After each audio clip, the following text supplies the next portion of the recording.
श्री नारायणाय नमः। जय श्री हरि। दोस्तों, आज इस वीडियो में मत्स्य पुराण से ली गई जानकारी के बारे में बताने जा रहे हैं, जो भगवान मत्स्य ने राजा मनु को बताया। पशु पक्षियों के उत्पातों के बारे में और उनकी शांति के उपाय के बारे में, अग्नि संबंधित उत्पात, वर्षा संबंधित उत्पात जानेंगे इस एक ही वीडियो से, क्योंकि इन उत्पातों से हमारा जीवन भी जुड़ा होता है। तो सुनते हैं इन उत्पातों और शांति के उपाय के बारे में। सुनिए।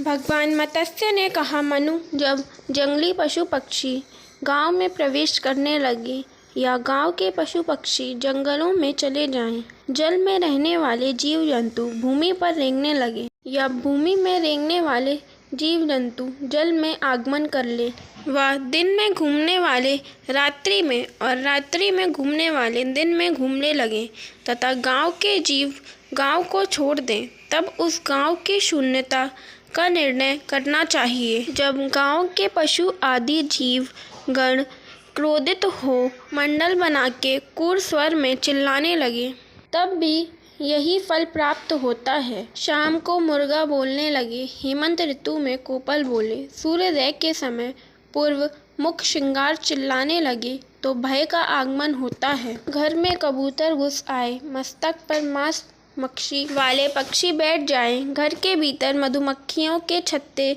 लगे हों तो उस घर के स्वामी की मृत्यु होती है। चूहे अधिक मात्रा में दिखाई पड़े तो दुर्भिक्ष पड़ता है। हड्डियां, सिंग वाले जानवर, कुत्ते और बंदरों की अधिकता होने पर देश व्याधियों का भय रहता है।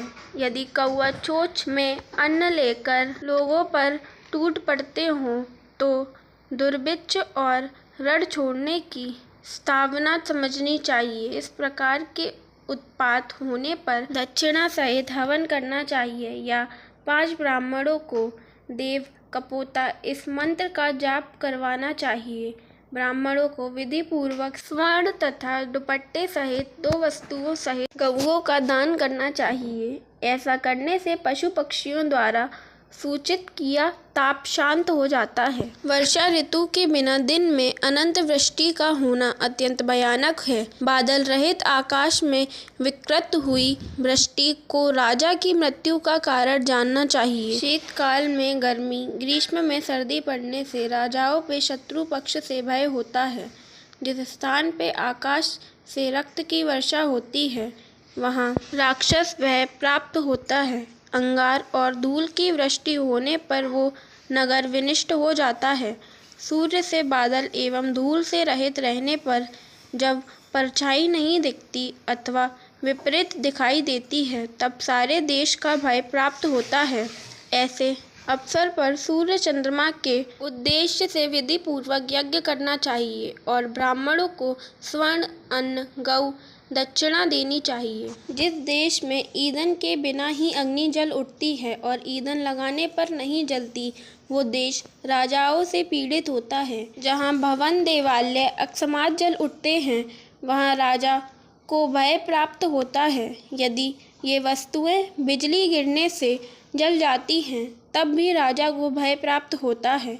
जहाँ रात्रि और धूल के बिना ही अंधकार हो जाए और अग्नि के बिना धुआं दिखाई पड़े, वहाँ महाभय की प्राप्ति जाननी चाहिए। बादल और नक्षत्रों से रहित बिजली कौंधने लगे तो भय प्राप्त होता है। इसी प्रकार दिन में गगन तारा युक्त हो जाए तो भी उसी प्रकार भय कहना चाहिए।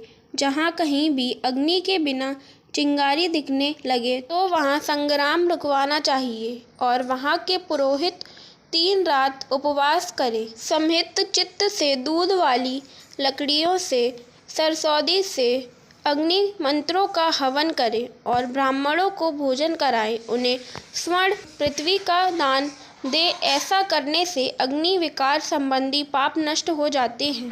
शीतल वायु, तुषार, पशु पक्षियों का चित्कार, राक्षस भूत पिशाचों का दर्शन, देवीय वाणी, सूर्य के उदय और अस्त के समय आकाश, वनय, पर्वत सहित दिशाओं का प्रगाढ़ रूप से धुएं का अंधकार हो जाना, वे उत्पात हेमंत ऋतु में उत्तम माने जाते हैं। हिमपात, बात का बहना, अद्भुत उत्पातों का दर्शन, आकाश काला दिखाई पड़ना, स्त्री, गाय, बकरी, घोड़ी, मुर्गी और पक्षियों से विचित्र प्रकार के बच्चों का पैदा होना, पत्तों, अंकुरों और लताओं में अनेकों प्रकार के विकारों का हो जाना, यह उत्पात शिशिर ऋतु में शुभदायी माने गए हैं। भगवान मत्स्य ने राजा मनु को यह सब उत्पात बताते हुए उनकी शांति के बारे में भी बताया है, जो मनुष्य जाति के लिए सर्वोत्तम है। जय श्री हरि,